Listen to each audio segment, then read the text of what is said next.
Aujourd'hui, on va parler de comment prendre des décisions importantes. J'avais déjà parlé de la prise de décision il y a quelques temps, il y a 5 mois environ, dans une autre vidéo sous un angle un petit peu différent. Je vais le traiter vraiment différemment aujourd'hui. Et surtout, c'était une époque, c'était il y a un moment où les bons jours, j'avais 10 vues par vidéo, donc c'était passé relativement inaperçu. Comment prendre des décisions importantes? Et si possible, comment prendre des décisions importantes rapidement?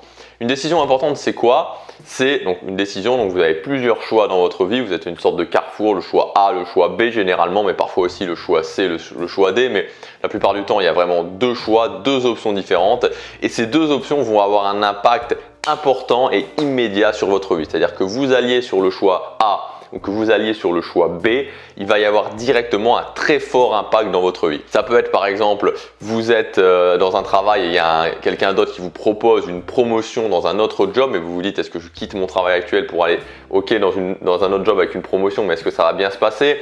Vous vous sentez pas bien dans votre couple et vous voulez changer, vous voulez quitter votre partenaire mais vous avez peur.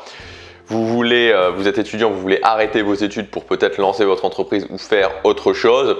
Tout ça, c'est des décisions qui sont importantes parce qu'elles vont avoir un impact fort et immédiat dans votre vie à partir du moment où vous les aurez prises. Moi-même, j'étais extrêmement mauvais pour prendre des décisions, mais vraiment très mauvais. J'étais incapable de prendre la moindre décision.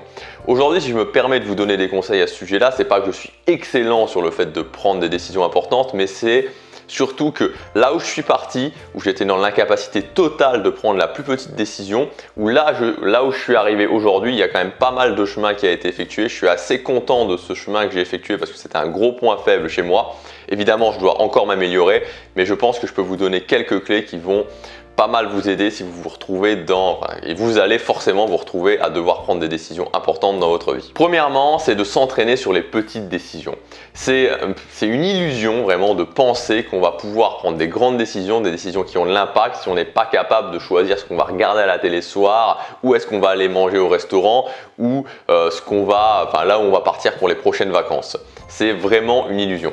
Donc l'idée, c'est de vous entraîner à devenir une machine à prendre des petites décisions. Toutes ces petites décisions que vous devez prendre au quotidien et qui n'ont aucun impact concret sur le long terme dans votre vie. Donc toutes ces décisions-là, il faut que vous vous entraîniez vraiment à vous dire ok, A ou B. Qu'est-ce que je regarde ce soir à la télé? A, B, A, B, A, B, boum, A et c'est réglé. Qu'est-ce que je vais voir au cinéma? Où est-ce que je pars en vacances? Tout ce genre de choses, ça doit être réglé très rapidement. Il faut vraiment vous muscler, c'est vraiment ça, se muscler le muscle de la décision et s'entraîner justement là où c'est facile sur ces petites décisions.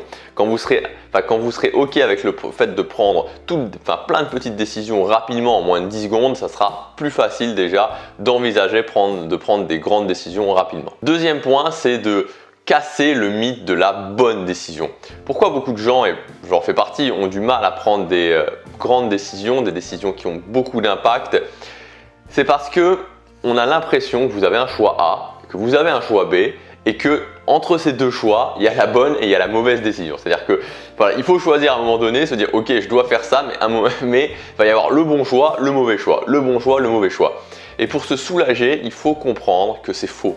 Il n'y a pas le bon, il n'y a pas le mauvais choix. La seule bonne décision, c'est la décision qui est prise. Vous verrez que sur le long terme, et vous pouvez le constater déjà avec des décisions que vous avez peut-être prises. Moi, je peux le constater par exemple avec le fait d'avoir arrêté mon travail il y a quelques temps, je peux le constater avec le fait d'avoir arrêté mes études il y a quelques années, c'est que sur une durée relativement longue, ou suffisamment longue on va dire, c'est qu'il y a l'impact d'une décision même importante tend à diminuer. Et il n'y a pas A c'est bien, B c'est pas bien, il y a juste A c'est un chemin et B c'est un autre chemin. Et c'est juste des chemins qui sont différents.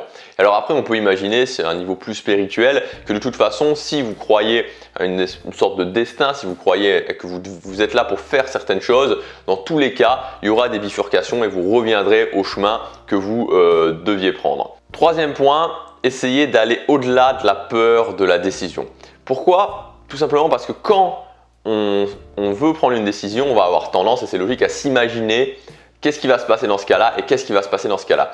Il faut bien comprendre que la réalité qu'on imagine est très souvent loin de ce qui va se passer. C'est-à-dire qu'il y a plein de possibilités, il y a une infinité de possibilités qu'on peut imaginer dans notre tête jusqu'au moment où on va prendre la décision et à ce moment-là, il n'y aura plus qu'une seule possibilité qui va se matérialiser et ça deviendra la réalité. Et l'idée, voilà, c'est de comprendre qu'on va quelque part fantasmer un petit peu cette réalité et souvent dans le mauvais sens. C'est-à-dire qu'on va s'imaginer les pires situations. On va se dire mais qu'est-ce qui va se passer si, et qu'est-ce qui va se passer si, et qu'est-ce qui va se passer si. Donc on a un contrôle là-dessus. Le contrôle, c'est comme je vous disais, de savoir que de toute façon il n'y a pas de bonne décision et que c'est la seule bonne décision, c'est la décision qui est prise, et d'essayer d'imaginer aussi qu'est-ce qui peut se passer de bien, qu'est-ce qui peut se passer si je prends cette décision et vers où ça peut me mener, en quoi c'est une opportunité dans ma vie et de m'amener encore plus loin dans ma vie. Donc plutôt que d'être bloqué par la peur de la décision et bloqué par le fait d'imaginer toutes ces choses mauvaises qui peuvent nous arriver, c'est de mettre sa concentration, en tout cas d'essayer au maximum de mettre sa concentration sur les bonnes choses qui peuvent nous arriver et le chemin qu'on peut parcourir en prenant cette décision, en sortant de sa zone de confort et en avançant. Quatrième point, c'est de s'entraîner à prendre ses décisions seul au maximum.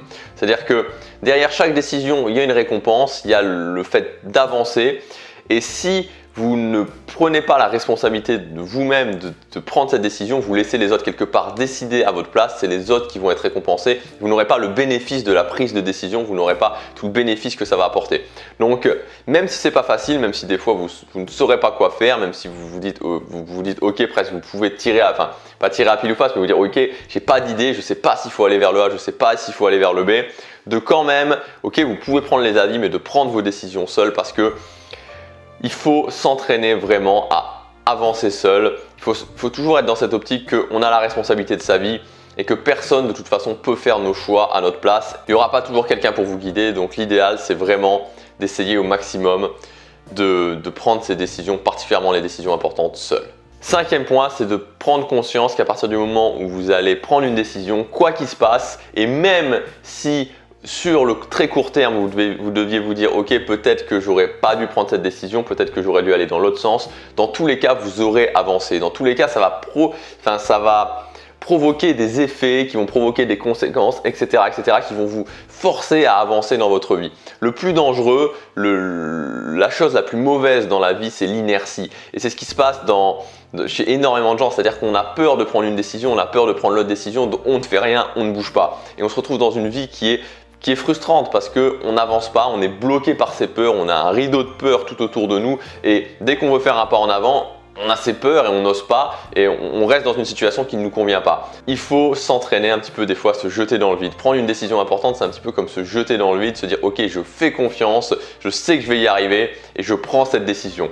Et rappelez-vous que à partir du moment où vous prenez une décision, forcément vous allez avancer, forcément vous en tirerez des choses positives, forcément il va y avoir une récompense. Il n'y a jamais de mauvaise décision, il n'y a que des décisions. La bonne décision, c'est la décision qui est prise. Vous faites déjà la différence par rapport à une immense majorité de la population qui ne prend pas de décision parce qu'on ne veut pas les effets négatifs. Mais si on ne veut pas les effets négatifs, on n'aura pas non plus les effets positifs. J'ai mis en place une mailing list sur laquelle il y a une série de vidéos inédites qui ne sont pas sur YouTube, où je vous expliquerai comment mettre en place des habitudes, comment créer un quotidien inspirant pour prendre justement des actions vers vos objectifs, vers vos rêves. Il suffit simplement de cliquer sur la fiche qui apparaît ici ou sur le lien dans la description. Vous rentrez votre prénom et votre adresse email et ça arrive directement sur votre boîte mail. À demain pour la prochaine vidéo. Prenez vos décisions rapidement. Chaque jour compte.